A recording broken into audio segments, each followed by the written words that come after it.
Hey everyone, it's Yishan here. Just a couple of things before we get into the video. Number one, if you enjoy the content, do please consider subscribing. It helps out a lot. And number two, I've got a couple of affiliate links, free ways to support the channel. Number one is my TCG player link. If you shop there, I get some of the money you send on the website. It costs you nothing extra. Number two is my Your Playmat affiliate link. They make custom sleeves and mats. This is a custom sleeve right here. Check them out. If you use that affiliate link, you get 10% off. Without further ado, guys, let's get right into the video.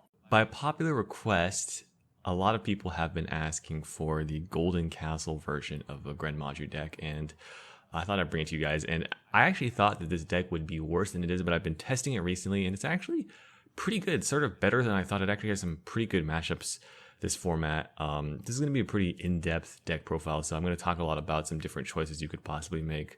But yeah, I think Golden Castle is my favorite build of the deck. I really like that it can sort of take advantage of your opponent's bad hands because it just special summons itself, whereas sometimes the Kaiju versions of the deck, just like if your opponent doesn't do anything, you can't do anything, which just feels bad losing games that you should win if your opponent bricks.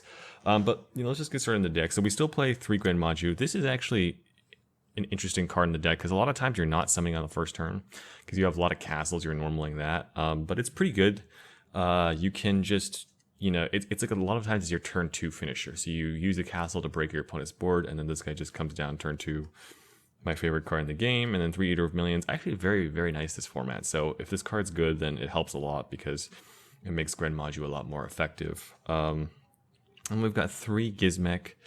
Again, sort of the heart and soul of the rank 8 package of the deck. So you got to play 3, and then we've got the 3 dangers, and or the 6 dangers, the 3 Bigfoot and 3 Thunderbird. I'm not really going to go over too much of this stuff. This is all very, very standard for a Gren Maju deck. I sometimes wish there were level 8s besides the dangers that you could just put in your deck that just special summon themselves, because the dangers are a bit random, but so it's sort of whatever. You take what you can get, and the dangers are sort of the best.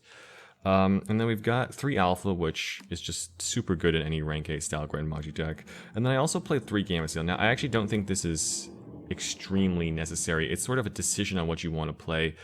I had a theory when making this deck that I did not want to ever play into Triple Tactics talent. I didn't want to play hand traps that activated from the hand. So I'm trying Gamma Seal, but this could be like evenly, just the synergy with the Alpha and the trade-in is super interesting, so I like that there.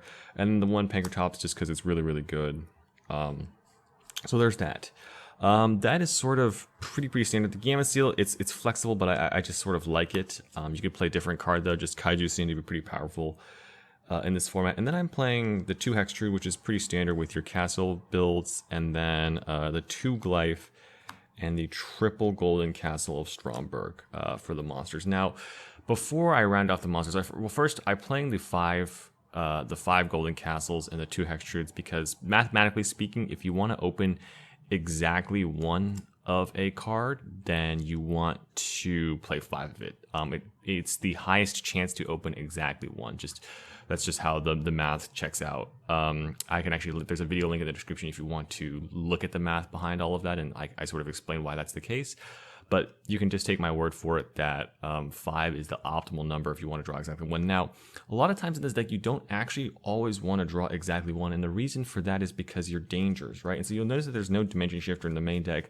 It's not that I think the card is bad. The problem with Dimension Shifter, and this is sort of where we're getting the in-depth part of it, is that you want to be able to OTK right away if you're going to de-shifter your opponent. That's sort of like, if they just do nothing and pass, then you're sort of screwed anyway. Now, the thing about de-shifter though is that if you look at your hand, you're like, okay, my hand's an easy OTK. I would actually just fire that de-shifter off in the standby phase because triple tactics is everywhere, right? If you de-shifter and then they triple tactics look at your hand, take a card, you're almost never going to be able to OTK, and they'll just pass their turn and then set up a board next turn anyway, right? So I sort of like that. Now, on the topic of the dangers and the castles, I sort of got sidetracked there. If you have dangers and the castle, it's like really annoying sometimes. You want a castle first before you use the danger, right? But if you have 2 castles, like if you have multiple, it gives you that flexibility to reveal the danger first before you activate anything. So that's pretty strong, and I like that. But again, it's sort of annoying. It's not bad to play more than castles, and adding more castles does increase your overall chance of just opening at least one, which is really helpful for OTKing. So if you want to play the D-Shifter route, that's fine. But again, I was sort of scared with the D-Shifter in the main deck because of the fact that, you know, it plays into triple tactics. Because a lot of times, if you can't OTK, you want to hold the D-Shifter to sort of get your opponent to commit some of their resources to the board. But then if you D-Shifter, then they triple tax you, then it just feels so bad. So I figured I'm going to try to play around triple tax, and then you can sort of side the D-Shifters, depending sort of on what your side deck is. And D-Shifter can be really good, although it's not like, you know, it can be really good, but again, it's like not necessary in this format because Drytron is really the only deck that you can't really beat if you're going second, if you don't really hand trap them because they just murder you if you don't draw D-Shifter. But Drytron has been sort of declining in popularity. So that's sort of my D-Shifter theory, and then we'll talk about D-Shifter more because it's sort of a very warping card. But you could play more castles. I think if you played D-Shifter, you sort of want to open castle because it helped you just OTK. So that is the story on that. And then let's continue on with the deck profile. We've got 3 Pot of Desires, which I mean is just straightforward, and then we've got 5 cards that sort of are much worse if you play D-Shifter, which are the 3 trade-ins, the Monster Reborn, the Call by the Grave. The reason the Call by the Grave is not very good if you have D-Shifters. If you D-Shifter somebody, you can't Call by the Grave any of their hand traps, right? Monster Reborn in a similar vein, at least you can Monster Reborn your D-Shifter, but that usually is not very good.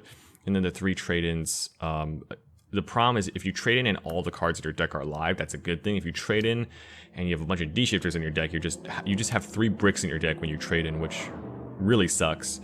And then I wanted to play a hand trap though, because I still felt like, you know, this deck was weak, but the only hand trap that you can play that doesn't sort of that doesn't play into triple tactics, you might as well not play into triple tactics if you can do this, is the Infinite Impermanence, right? And so the Infinite Impermanence, very, very strong hand trap in this format. Also really good if you draw it as your 6th card, draw it off Desires, or you can just hold it and sort of break your opponent's board that way and get them to commit. So I sort of am trying out the Imperm right now. You can play something else like, you know, Evenly Matched or whatever, but I'm really, really liking the Imperm right now. I think it's a very strong pick for this deck, and I don't usually like hand traps, but I'm playing a hand trap that doesn't play into triple tactics talent. So that's sort of the key there. So let's sort of summarize the benefits of Golden Castle. The benefits of Golden Castle is I think OTK is better because it always is putting out a level 8. It breaks like these 1 back row boards that a lot of people are seeing. Another thing I actually really like about it is it plays less into Nibiru and less into triple tactics talent, because well, the problem is if you're summoning a lot of kaijus, a lot of the time Nibiru is live a bunch. Like in the Kaiju Luna variant, you're almost always summoning a kaiju, whereas a lot of times you can OTK and force summons with this deck, which I really like. And sort of you're making your opponent's cards just completely dead. I would really like to play Super Poly in this deck. Like it's something that you could play instead of the Gamma Seals. The problem is that Super Poly is not very good, but that could change in the future. So definitely a card to watch out for. But yeah, this was the theory of sort of play around triple tactics, and I just have a really, really solid deck. And then of course I've got the 3 Imperm. That's sort of new. I'm trying that out, but I think it's sort of worth it, because a lot of times you can just not activate it, get your opponent to commit. And if your opponent doesn't commit, it's sort of easier to just OTK them. So let's talk about extra deck. I'm missing some cards here because I don't have any Super Poly targets. So I've got a lot of space. So basically, if you have the space, you should play 4 cards in your Drupolubian package.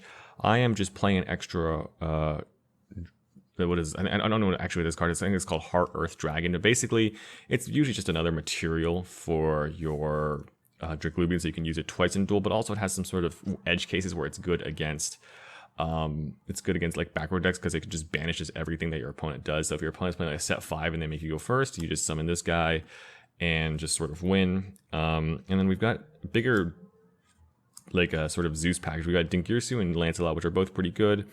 And then we've got the Pain Gainer and the Zeus to go along with these. Now you can also run the 7 Deadly Sins, which is like a 4,000 attack thing that you can also stack on these guys. But again, you just have so much space, so you might as well play that. I play the 1 Sanafond. I would also recommend trying to play the Photon rank 8. That can be really, really good against some decks like a Drytron if they make you go first. But actually, Sanafond's pretty good against Drytron. So, you know, there's that. But that one sort of negates monster effects. And I got the 4 links that if you have the space, you should play them, which is the Relinquished Anima and the 3 Nightmares. Now, the reason Relinquished Anima is good is it has a lot of it makes Eater of Millions better with the Draglubian play, because a lot of times you can leave one monster in the zone across. Like a lot of times you'll have a Kaiju and an Eater.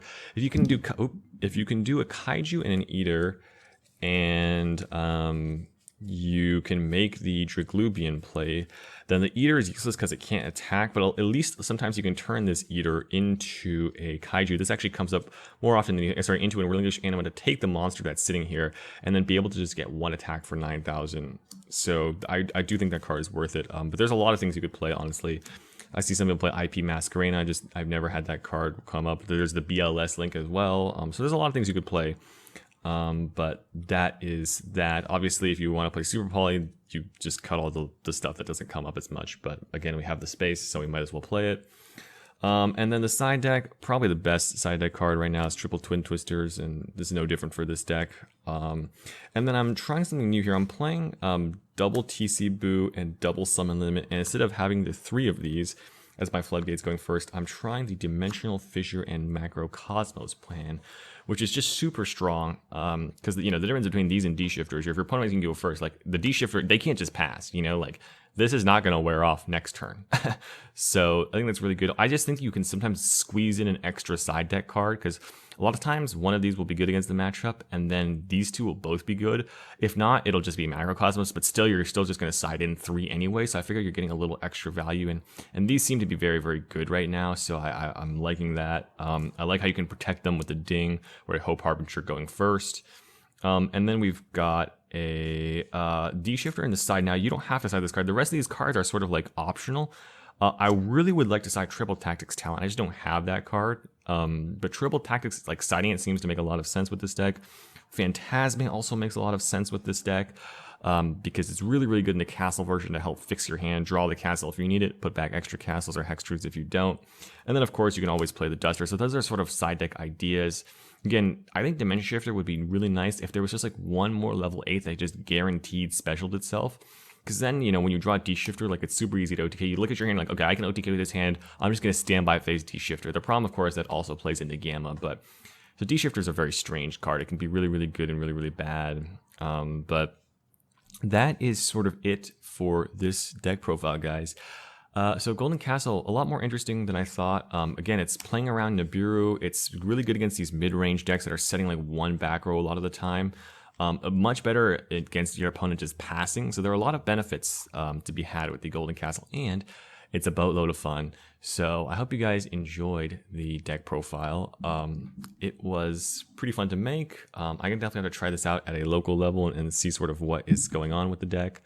But yeah, it was really cool. So you get to play a lot of rank 8s and a lot of cool cards that I don't get to see very often. So yeah. All right, guys, I hope you guys enjoyed the video, and I will see you guys in the next one.